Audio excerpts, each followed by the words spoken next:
Thank you very much. Thank you. Nice crowd. What a good-looking group of people. Well, we have some very, very good news today, and a lot of good things are happening for our country. Please sit down. My fellow Americans, this is Liberation Day. Waiting for a long time. April 2nd, 2025 will forever be remembered as the day American industry was reborn, the day America's destiny was reclaimed, and the day that we began to make America wealthy again. We're going to make it wealthy, good and wealthy. For decades, our country has been looted, pillaged, raped, and plundered by nations near and far, both friend and foe alike.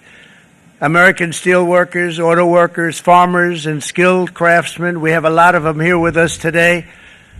They really suffered gravely. They watched in anguish as foreign leaders have stolen our jobs, foreign cheaters have ransacked our factories, and foreign scavengers have torn apart our once beautiful American dream. We had an American dream that you don't hear so much about. You did 4 years ago, and you are now, but you don't too often, and for many years and decades even, you didn't hear too much about. Our country and its taxpayers have been ripped off for more than 50 years, but it is not going to happen anymore. It's not going to happen. In a few moments, I will sign a historic executive order instituting reciprocal tariffs on countries throughout the world. Reciprocal, that means they do it to us and we do it to them. Very simple. Can't get any simpler than that. This is one of the most important days, in my opinion, in American history. It's our declaration of economic independence. For years, hardworking American citizens were forced to sit on the sidelines as other nations got rich and powerful, much of it at our expense. But now it's our turn to prosper, and in so doing, use trillions and trillions of dollars to reduce our taxes and pay down our national debt, and it'll all happen very quickly. With today's action, we are finally going to be able to make America great again, greater than ever before.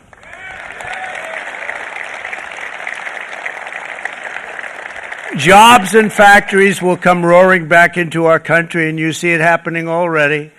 We will supercharge our domestic industrial base. We will pry open foreign markets and break down foreign trade barriers. And ultimately, more production at home will mean stronger competition and lower prices for consumers. This will be indeed the golden age of America. It's coming back, and we're going to come back very strongly. We're pleased to be joined on this momentous occasion by Vice President J.D. Vance. J.D., thank you. Thank you. Thank you very much. Where are you, J.D.? No, that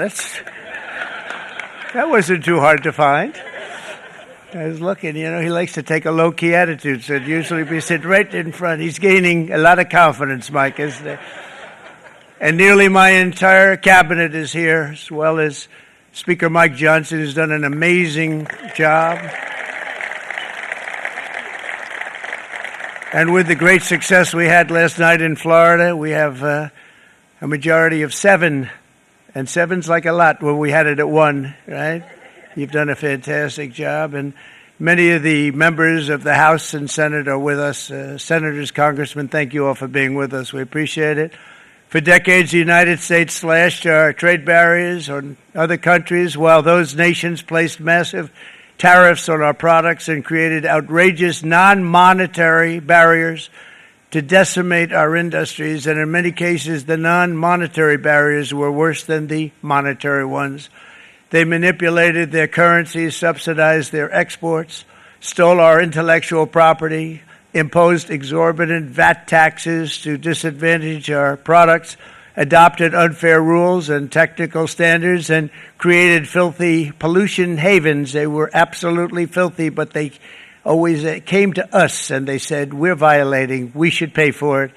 It's all detailed in a very big report by the U.S. Trade Representative on Foreign Trade Barriers, and I'll just hold it up for you. It's available, and you don't have to pay too much. As I understand it, you'll pay nothing. It's a lot of work for something, actually, because it's a special book. It's frankly, it's very upsetting when you read it, when you see what people have been doing to us for 30 years. This all happened with no response from the United States of America, none whatsoever. But those days are over. Let me offer just a few examples of the vicious attacks our workers have faced for so many years. The United States charges other countries only a 2.4 tariff on motorcycles. Meanwhile, Thailand and others are charging much higher prices, like 60%. India charges 70%. Vietnam charges 75%, and others are even higher than that. Likewise, until today, the United States has for decades charged a 2.5 tariff. Think of that, 2.5% on foreign-made automobiles. The European Union charges us more than 10% tariffs, and they have 20% VATs, much, much higher.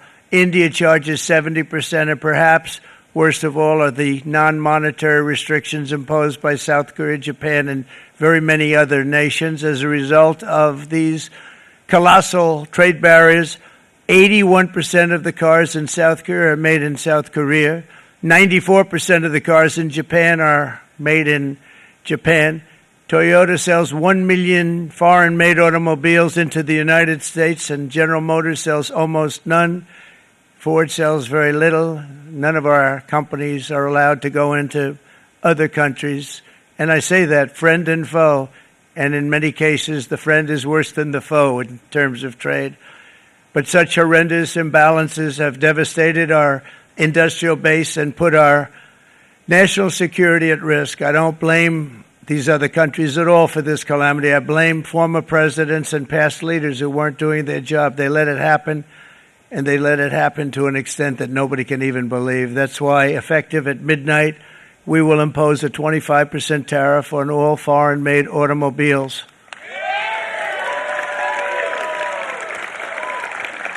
Thank you.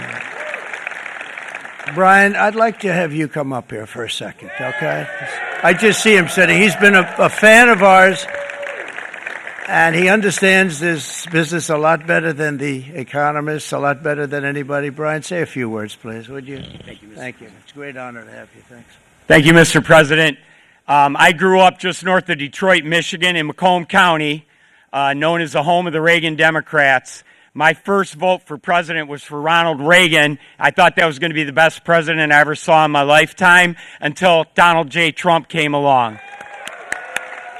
I have watched my entire life, I have watched plant after plant after plant in Detroit and in the metro Detroit area close. There are now plants sitting idle. There are now plants that are underutilized, and Donald Trump's policies are going to bring product back into those underutilized plants. There's going to be new investment. There's going to be new plants built. And the UAW members, and I brought 20 of them with me, they're sitting right over here. We support Donald Trump's policies on tariffs 100%. So, Mr. President, we can't thank you enough. And in 6 months or a year, we're going to begin to see the benefits. I can't wait to see what's happening 3 or 4 years down the road. Thank you, Mr. President. Thank you. What a great guy. He got it right from the beginning. He got it before almost anybody else. This group over there, they got it too. And, you know, we won the state of Michigan. We won almost all of them. But we won Michigan by a lot, and I want to just thank you all. The auto workers were fantastic. The Teamsters were fantastic. Everyone was pretty good, I will tell you. Thank you very much. I appreciate it. You're going to be very happy very soon, and you probably see what's happening with all of the, not only car companies, but car companies in particular. You see it with all of the ones they're moving, they're announcing day in, day out. You're seeing it. Nobody's ever seen anything like that. With today's actions, we're also standing up for our great farmers and ranchers who are brutalized by nations all over the world. It's brutalized. Canada, by the way, imposes a 250 to 300% tariff on many of our dairy products. They do the first can of milk. They do the first little carton of milk at a very low price, but after that it gets bad, and then it gets up to 275, 300%. So when they're figuring what's Canada charging, they say, oh, about 2%, 3%. But take a look at what happens down the road. When you look a little bit, it's not a pretty picture, and we don't like it, and it's not fair. It's not fair to our farmers. It's not fair to our country. And with countries like Canada, we subsidize a lot of countries and keep them going and keep them in business. In the case of Mexico, it's $300 billion a year. In the case of Canada, it's close to $200 billion a year. And I say, why are we doing this? Why are we doing this? I mean, at what point do we say you got to work for yourselves, and this is why we have the big deficits. This is why we have that amount of debt that's been placed on our heads over the last number of years, and we're really not taking it anymore. Through non-tariff barriers, the European Union bans imports of most American poultry. You understand? They say, we want to send you our cars, we want to send you everything, but we're not going to take anything that you have. Australia bans, and they're wonderful people and wonderful everything, but they ban American beef, yet we imported $3 billion of Australian beef from them just last year alone. They won't take any of our beef. They don't want it because they don't want it to affect their farmers. And you know what? I don't blame them, but we're doing the same thing right now, starting about midnight tonight, I would say. And China charges American rice farmers an overquota, it's called, a tariff rate of 65%. South Korea charges 50%. Actually, they charge different, from 50% to 513%. And Japan, our friend, charges us 700%. But that's because they don't want us selling rice and other things. Who can blame them, Madam Secretary? Agriculture, great job you did on eggs, by the way. The egg prices came down 50%. You got them down 50% once we got involved. They were going through the sky. The egg prices, they were going through the sky, and you did a fantastic job. Now we have lots of eggs, and they're much cheaper, down about 59% now, and they're going down further. We charge 2.8% for so many things that other countries are charging 200%, 300%, and 400% for. If imposing tariffs and protective barriers made nations poor, then every country on earth would be racing to eliminate these policies, and China would be the first on line. They run a very strong country, but they're not first in line, and the American people are paying a very big price. From 1789 to 1913, we were a tariff-backed nation, and the United States was proportionately the wealthiest it has ever been. So wealthy, in fact, that in the 1880s, they established a commission to decide what they were going to do with the vast sums of money they were collecting. We were collecting so much money so fast, we didn't know what to do with it. Isn't that a nice problem to have? What do you think, Marco? Good problem? Marco would love that problem. But we don't have that problem anymore, but we're not going to have it very much longer, I will tell you. But they collected so much money, they actually formed a commission to determine what they were going to do with the money, who they were going to give it to, and how much. Then in 1913, for reasons unknown to mankind, they established the income tax so that citizens, rather than foreign countries, would start paying the money necessary to run our government. Then in 1929, it all came to a very abrupt end with the Great Depression, and it would have never happened if they had stayed with the tariff policy. It would have been a much different story. They tried to bring back tariffs to save our country, but it was gone. It was gone. It was too late. Nothing could have been done. It took years and years to get out of that depression, far longer than even FDR had that office right over there for a long period of time. The ramp system, that's rather intricate, was built because of him, and every time you walk up, you think of him, and he did a great job in many ways, but it lasted long beyond his terms, as you know. But it's not too late any longer, and we're going to start being smart, and we're going to start being very wealthy again. We're going to be wealthy as a country because they've taken so much of our wealth away from us. We're not going to let that happen. We truly can be very wealthy. We can be so much wealthier than any country. It's not even believable. But We're getting smart. Nearly a century later, in the face of unrelenting economic warfare, the United States can no longer continue with a policy of unilateral economic surrender. We cannot pay the deficits of Canada, Mexico, and so many other countries. We used to do it. We can't do it anymore. We take care of countries all over the world. We pay for their military. We pay for everything they have to pay. And then when you want to cut back a little bit, they get upset that you're not taking care of them any longer. But we have to take care of our people, and we're going to take care of our people first. And I'm sorry to say that.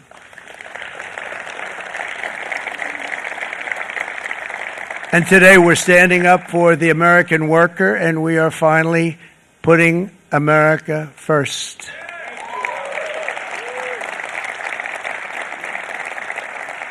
In Sleepy Joe Biden's last year in office, the United States hemorrhaged 100,000 manufacturing jobs, and the number was going through the roof at levels never seen before. And our trade deficit reached a record $1.2 trillion, which is unheard of. Since the beginning of NAFTA, the worst trade deal ever made, it was a horror show. I was able to terminate it. They all said you'd never be able to get it out. We had to get approval from Congress to get it terminated. We had to live with that deal. It was the worst trade deal ever made by far. But since the very beginning of NAFTA, our country lost 90,000 factories. Think of what that is, 90,000. Think about putting a map up and putting tax on it. You wouldn't have enough room. 90,000. I said, is that possible? We had it checked 4 different times, and it was actually somewhat higher than that. And 5 million manufacturing jobs were lost while racking up trade deficits of $19 trillion. That was the worst trade deal ever made. As a result of these gigantic losses, foreign nations now own $26 trillion more of American assets than think of this, than the Americans own of their own foreign assets or other foreign assets. The United States can no longer produce enough antibiotics to treat our sick.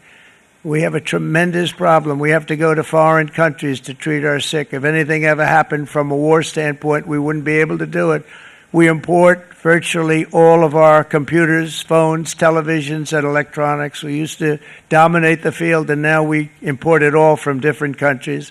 A single shipyard in China now produces more ships every year than all of the American shipyards combined. Think of that. And it was a business that we used to dominate. We used to dominate it totally.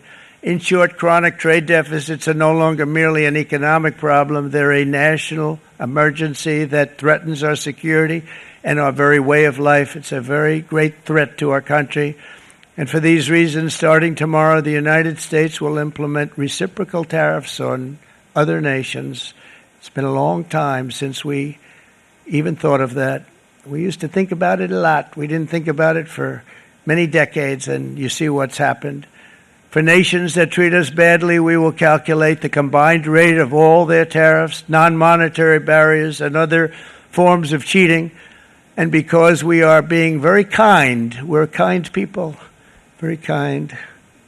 You're not so kind when you got ripped off with your salaries. My auto worker friends and my Teamster friends and all of the unions that typically voted Democrat, they're not voting Democrat anymore because worker, whether union or non-worker, they're for the Republicans now. That's what happened. But we will charge them approximately half of what they are and have been charging us. So the tariffs will be not a full reciprocal. I could have done that, yes, but it would have been tough for a lot of countries who didn't want to do that. I'd like to see the chart if you have it. Could you bring it up, Howard? This is our great Secretary of Commerce, Howard Lutnick. Thanks, Howard. So, if you look at that, China, first row, China, 67%. That's tariffs charged to the USA, including currency manipulation and trade barriers. So, 67%, I think you can, for the most part, see it.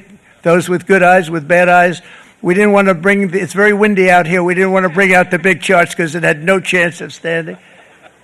Fortunately, we came armed with a little smaller chart. So it's 67%, so we're going to be charging a discounted reciprocal tariff of 34%. I think In other words, they charge us, we charge them less. So how can anybody be upset? They will be, because we never charge anybody anything, but now we're going to charge. European Union, they're very tough, very, very tough traders. You think of European Union, very friendly. They rip us off. It's so sad to see.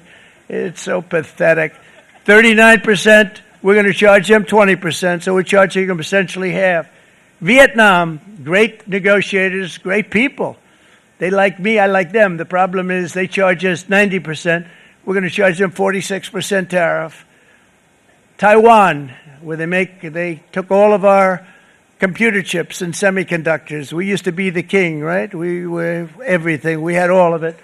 Now we have almost none of it, except the biggest company is coming in. We're going to end up with almost 40%. Lee Zeldin's working to get their approvals. And it's an amazing company. Mr. Wei, of one of the great companies of the world, actually. They're coming in from Taiwan, and they're going to build one of the biggest plants in the world, maybe the biggest for that. But 64%, we're going to charge them 32%. Japan, very, very tough, great people. And again, I don't blame the people for doing it. I think they're very smart in doing it. I blame the people that sat right in that Oval Office, right over there, right behind the Resolute desk or whichever desk they chose. Japan, 46%. They would charge us 46%, and much higher for certain items like cars, little items like cars. 46%, we're charging them 24%. India, very, very tough, very, very tough. The Prime Minister just left, and he's a great friend of mine, but I said, you're a friend of mine, but you're not treating us right. They charge us 52%. You have to understand, we charge them almost nothing for years and years and decades, and it was only 7 years ago when I came in, we started with China and charged them. We took in hundreds of billions of dollars from China in tariffs, and they understood, honestly. President Xi understood. He said, look, I understand, and the other countries, and they all understand. We're going to have to go through a little tough love, maybe, but they all understand. They're ripping us off, and they understood it. Prime Minister of Japan, Shinzo Abe. He was a fantastic man. He was unfortunately taken from us, assassination. But I went to him and I said, Shinzo, we have to do something. A trade is not fair. And he said, I know that. And he was a great gentleman. He was a fantastic man, but he understood immediately what I was talking about. I said, Shinzo, we have to do something. He said, I know that. And we worked out a deal, and it would have been a much better deal, but frankly, there were many years left on the deal that was made previous to my getting there, but it was something. If you look at Switzerland, 61% to 31%. Indonesia, Malaysia, Cambodia. Oh, look at Cambodia, 97%. We're going to bring it down to 49%. They made a fortune with the United States of America. United Kingdom, 10%, and we'll go 10%. So we'll do the same thing. South Africa, 60%, 30%, and they've got some bad things going on in South Africa. We're paying them billions of dollars, and we cut the funding because a lot of bad things are happening in South Africa. The fake news ought to be looking at it. They don't want to report it. Brazil, 10%. Bangladesh is 74%. So you see what's going on. Pakistan, 58%. Sri Lanka, 88%. So what we're doing is we're taking not the full, we could take the full 88%. Thanks a lot, Aaron. He's doing a very good job. How's he doing, all right? I think you better take it with you. It's not going to last very long. He's going to put it, it's going to follow you down with the wind. I brought a hat just in case it got too windy, but here, would anybody like a hat? I'm not giving it to a cabinet. I'm giving it to the auto workers. Come here.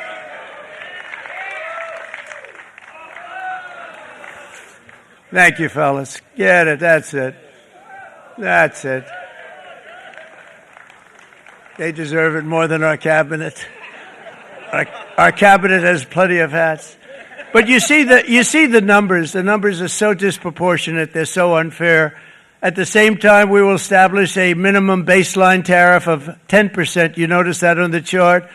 And that'll be on other countries to help rebuild our economy and to prevent cheating. So we're going to have a minimum of cheating, and we're going to be very severe on the people that at the gate that watch the tariffs and watch the product coming in, because there's been a lot of bad things happening at the gate because the money is so enormous that you're talking about. There's never been probably anything like it in terms of the enormity, and there are a lot of bad things happen at the people that do the check-in, and they're looking at 10-year jail sentences if they do play. We're going to treat them so good, but if they cheat, the repercussions are going to be extremely strong.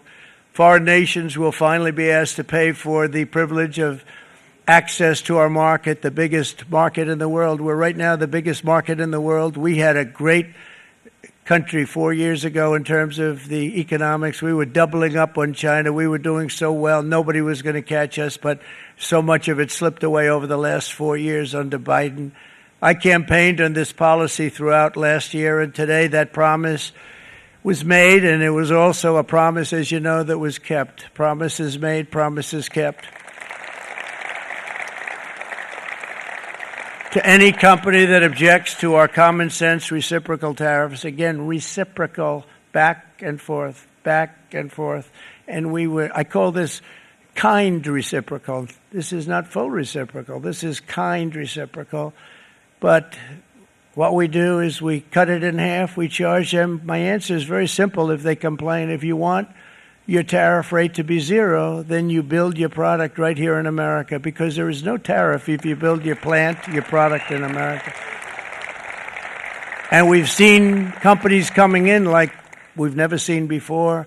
Likewise to all of the foreign presidents, prime ministers, kings, queens, ambassadors, and everyone else who will soon be calling to ask for exemptions from these tariffs. I say, terminate your own tariffs, drop your barriers, don't manipulate your currencies. They manipulate their currencies like nobody can even believe, which is a bad, bad thing and very devastating to us. And start buying tens of billions of dollars of American goods. Tariffs give our country protection against those that would do us economic harm. And many people were looking to do us economic harm. Maybe not so obviously, but they were doing tremendous economic harm. But even more importantly, they will give us growth. These tariffs are going to give us growth like you haven't seen before. And it'll be something very special to watch. I am so looking forward. And Brian, it's going to happen even faster than you said. You know, you might say, but it's already started. It's already started. Work's already begun on plants all around the country. And you see that as before. These are big, rich companies. We have $61 billion started on a big plant going up. It's going to be announced over the next 2 days, and they already started work. Many of these the biggest companies in the world, they've committed to build. We're going to build, sir. And they came here to see me, and wanted to know if they could have a press conference. I do as many as I can. I'm pretty busy trying to stop Russia and Ukraine and the Middle East. We got to stop that. We got to stop the Houthis, which we're making tremendous. They like shooting ships down and out of the water, sinking ships. They get a kick out of it, but they're not getting such a kick out of it now, are they, Mr. Secretary? They're not getting such a kick out of that now. But here are just a short list of some of the companies that have already announced and committed to investment. And this is a company that built its factories and its plants in China. Apple is going to spend $500 billion. They never spent money like that here. They're going to build their plants here. SoftBank, OpenAI, and Oracle, great companies, are investing $500 billion almost immediately. NVIDIA, a hot company, is investing hundreds of billions of dollars. They just announced. TSMC, the biggest, most important company in the world of chips from Taiwan, with no investment from us, is investing $200 billion. And they said the reason was, number one, the election of November 5th, and number two, the tariffs. They don't want to pay the tariffs, and the way they're not paying it is to build their plant here. So we're going to go from almost no percentage. We used to have 100% of the chip market. Now it's all in Taiwan. Almost all of it's in Taiwan, a couple of other countries, but mostly in Taiwan. And think of it, we had 100%. We lost it because of people in that office that didn't do their job. They allowed it to be stolen from us. Johnson & Johnson, great company, $55 billion. Eli Lilly, $27 billion. Meta is investing $500 billion. Wow. The Mac is investing $20 billion. CMA, CGM, $20 billion. And then you have Merck and Clarios, Stellantis, General Motors, GE Aerospace, Honda, Nissan, Hyundai are all putting in billions and billions of dollars, and they're committed 100%. So. And we've never had, and this is after 2.5 months. This is after just a short, this all took place as soon as we came out with what everybody wanted to do. You know, I watched a gentleman today on television. He used to work with Lee Iacocca, a very respected automobile person, and he said, you know, because they're asking people, and they try and get as many negative people as they can, but they can't find them too much. It's pretty hard to find in terms of what we're doing, especially when they see all this investment. They said, so tell me, what do you think of what Trump is doing from the automobile standpoint? He said, I can't believe it. Somebody is finally, he's an older guy, real pro, really top guy, with Lee Iacocca. He said, I never thought I'd see the day when this would happen, where somebody had the courage to go and do what has to be done. This is transforming our nation. Our entire nation is going to be transformed, not only with the cars, but on every single other item that's built. We're going to become an industrial powerhouse. And he said that so beautifully today. In fact, I'm going to find out, I'm going to get a tape, and Bruce, I'm going to get that tape, and I'm going to send it to you out in Long Island, and you're going to play it for the people. And all your union workers and your non-union workers out there, you got a pretty even split. But we have, so far, it looks like we're going to have about $6 trillion of investments, and you wouldn't do that in years in this country over the last number of years. $6 trillion, and that's going to be much higher by the end of the year. And think of what $6 trillion is. You wouldn't have even a small percentage of that under this other system. We're going to be an entirely different country, and it's going to be fantastic for the workers. It's going to be fantastic for everyone. There will never have been a transformation of a country like the transformation that's already happening in the United States of America. It's an incredible thing to watch, and it's incredible to meet with the top people, people that you read about, very wealthy people, or people that are great managers and executives and presidents of big public companies, and to watch the enthusiasm they have now that they didn't have. They gave up on our country. They went to foreign countries and they built. Companies are pouring into our country at levels never seen before, with jobs and money to follow, and it's really beautiful. In the coming days, there will be complaints from the globalists and the outsourcers and special interests and the fake news. Always, the fake news will always complain. But never forget, every prediction our opponents made about trade for the last 30 years has been proven totally wrong. They were wrong about NAFTA. They were wrong about China. They were wrong about the Trans-Pacific Partnership, which would have been a disaster if I didn't terminate it. If I didn't terminate that, United Auto Workers, you would have had no jobs in this country. You would have had no jobs. It was all going to other countries. In my first term, they said tariffs would crash the economy. Instead, we built the greatest economy in the history of the world. And again, I have great respect for President Xi of China, great respect for China, but they were taking tremendous advantage of us, and I commend them for that. I say, hey, if you can get away with it, that's okay.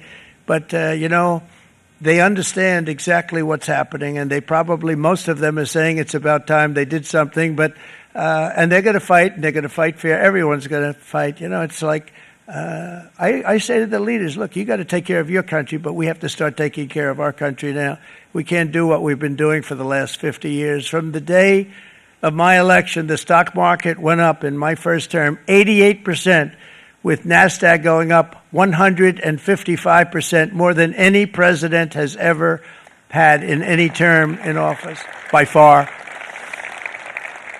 And I think we're going to blow that away. And maybe the numbers won't show, but I think they're going to show much better than even those numbers. But what you're going to see is you're going to see activity, that empty, dead sites, factories that are falling down, those factories will be knocked down, and they're going to have brand new factories built in their place. They're not only talking about renovating, they're talking about brand new, the best anywhere in the world, the biggest anywhere in the world. I have a friend who builds car plants, and I said, I want to see the biggest and the best. He said, well, we have to go to Mexico. I said, no, I want to see it in the United States. He said, we're not building them in there. This is a year and a half ago during the campaign. He said, we're not building it. You'd have to go to Mexico. When I was starting to decide to run, and I went to number one in the polls very rapidly, I want to say, like let's say in the first hour, and then shortly thereafter, it looked like I was going to win, and the fake news was saying, "Oh no, don't do this." What they don't know is if I didn't win, they would have really been in trouble, because nobody wants to read them anyway. But I tell you what, when it looked like I was going to win, I announced that I was going to be doing exactly what we're talking about today. Great consistency, actually, because I've been talking about it for 40 years. But because I saw what was happening 40 years ago. If you look at my old speeches when I was young, very handsome, my old speeches, and that people would say I'd be on a television show, I'd be talking about how we were being ripped off by these countries. I mean, nothing changes very much. The only thing that changed were the countries, but nothing really changes. But it's why it's such an honor. It's such an honor to be finally able to do this.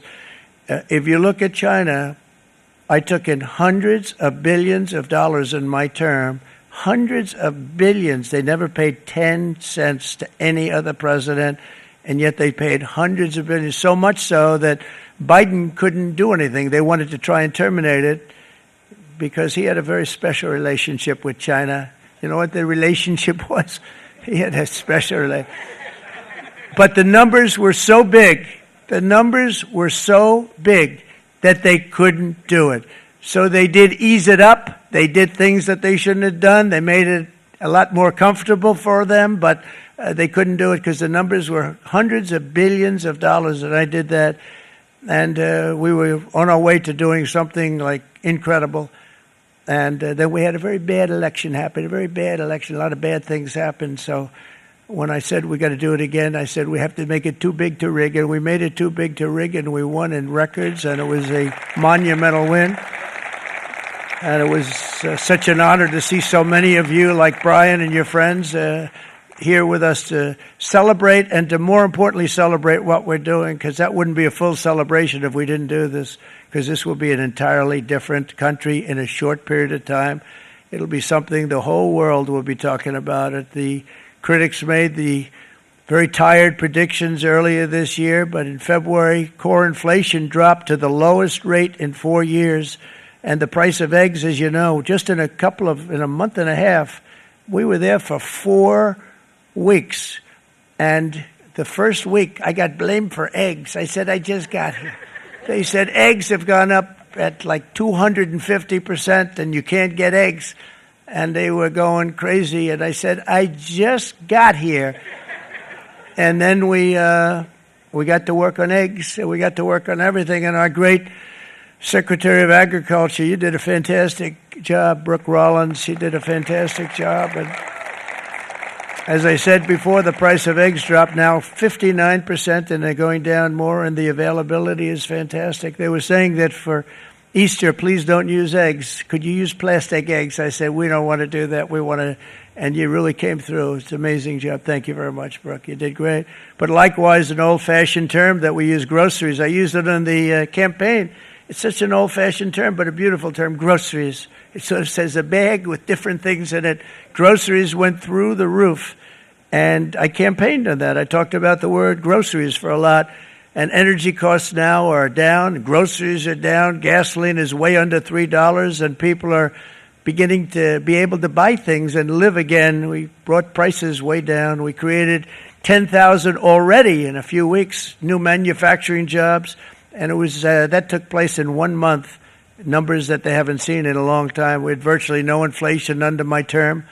We had virtually no inflation for 4 years, but after transitioning over to Sleepy Joe, it went from almost non-existent to the highest in the history of our country. They had the highest inflation in the history of our country, brought up by energy and bad spending and bad policy, and a lot of bad things happened. How about allowing millions and millions and millions of people to pour into our country with open borders, where it's so sad to see even now. And I see our great secretary you have done. Stand up, please, Christy. Stand up. Christy Nome. And Tom Holman. These people are doing a great job, but gotten them out in records. We have problems with judges that don't want them to go out. They want Tren de Aragua, and they want MS-13, the most vicious gangs ever. Nobody's ever seen anything like it. Absolute killer gangs. They kill people. They don't even think about it. And we put them out, and we have judges now, radical left judges that they don't want them to go out. They want them to even be brought back. Let's bring them back. You've done a fantastic job, and please thank everybody. Homeland Security, thank everybody. Appreciate it. And we now have a border that's the best border that we've ever had, even better than it was my first term. My first term we did good, but this one we really specialized in. We've done really well. And we had records then. We had the best, safest border. 4 years ago, we had the best border there ever was. And now we have, you've actually matched it and done even better. And we're going to get it down the right way. And we want people, by the way, to come into our country, but we want to come in through a legal process. We want them to come in legally. We need more people. We need people to run these plants and to help the auto workers and the Teamsters and the non-union people and everybody else. But we need people and the farmers. And we're going to let people come in, but they want to come in. We want them to come in legally. They have to have the capability of loving our country, not people that hate our country. We don't want them in our country.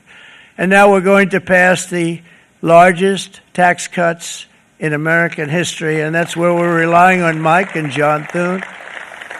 And we will not cut Social Security, Medicare, or Medicaid benefits, and the Democrats will, because if they got in, the entire economy would collapse. This country was heading for a collapse under the people that you saw.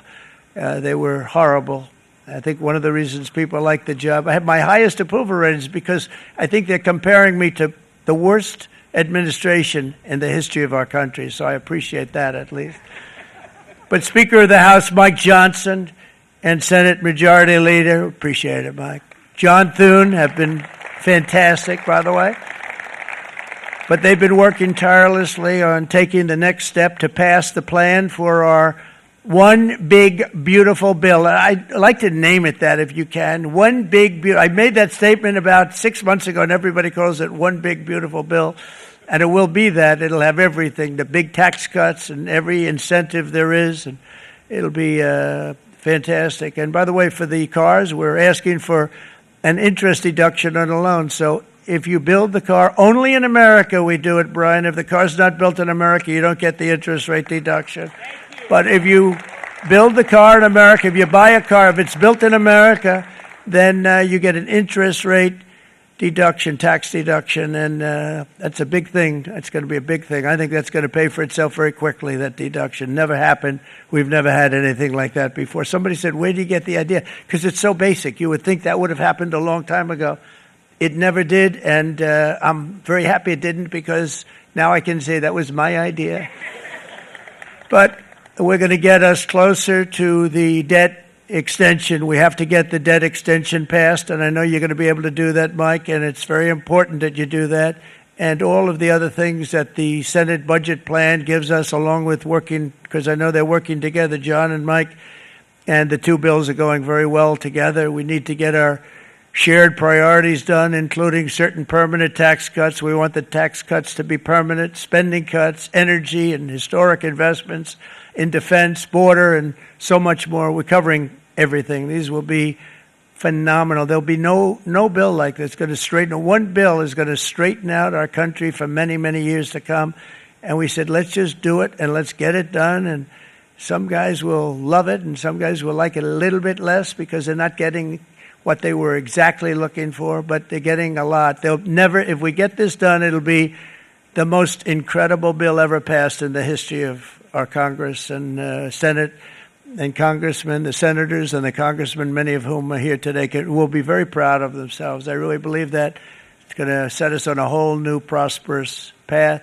we're going to cut spending and right-size the budget back to where it should be. We're going to do that very strongly.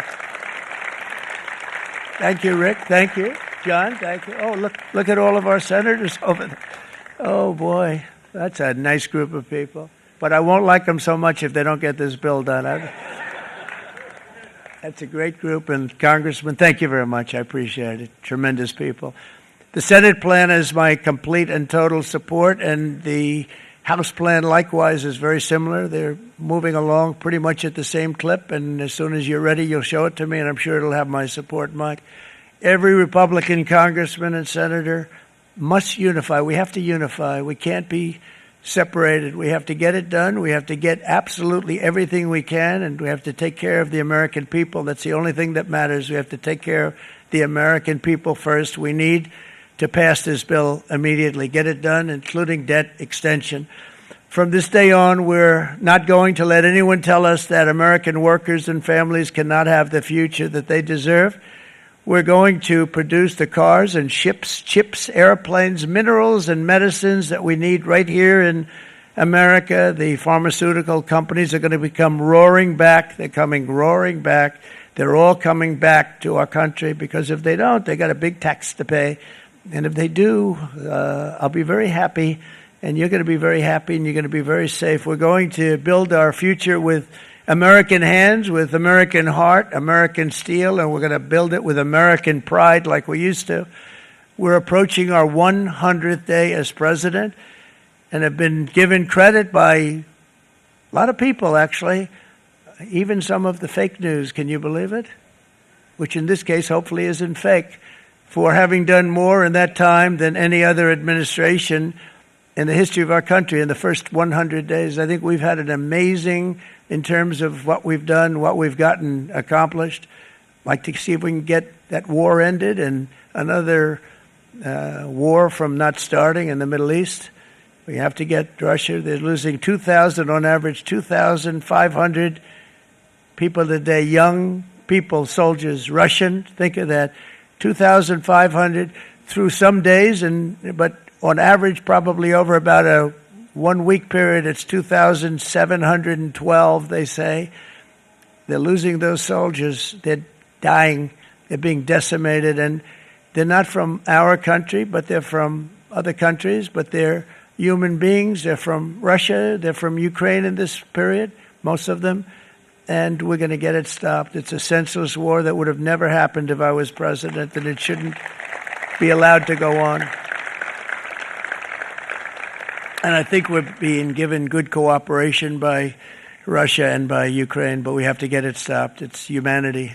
It's humanity. It's a terrible thing. This will be a very big moment. I think you're going to remember today. It's going to be a free nation that we're dealing with. We're going to have a very free and beautiful nation.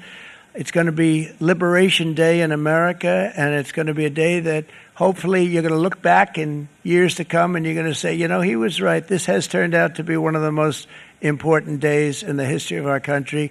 God bless you and God bless America. Thank you, everybody. Thank you very much. Thank you. Thank you very much.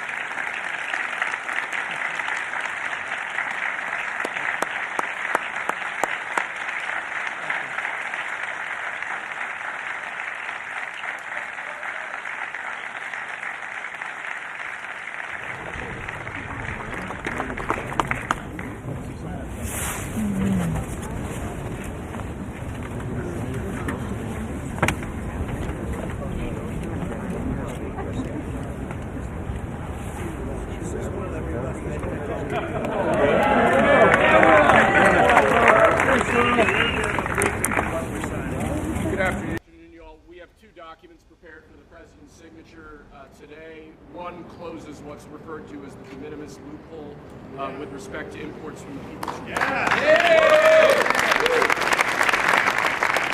The other is the big one, is the reciprocal tariff executive order that the president just spoke about at length.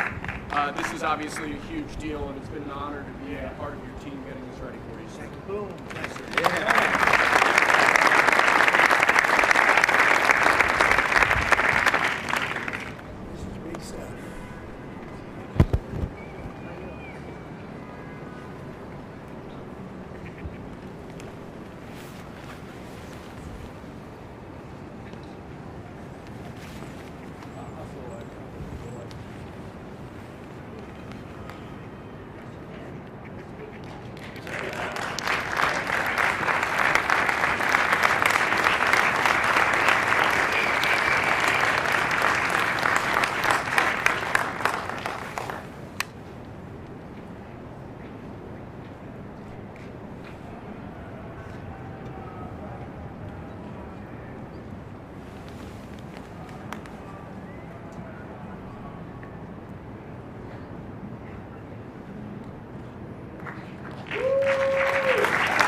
Come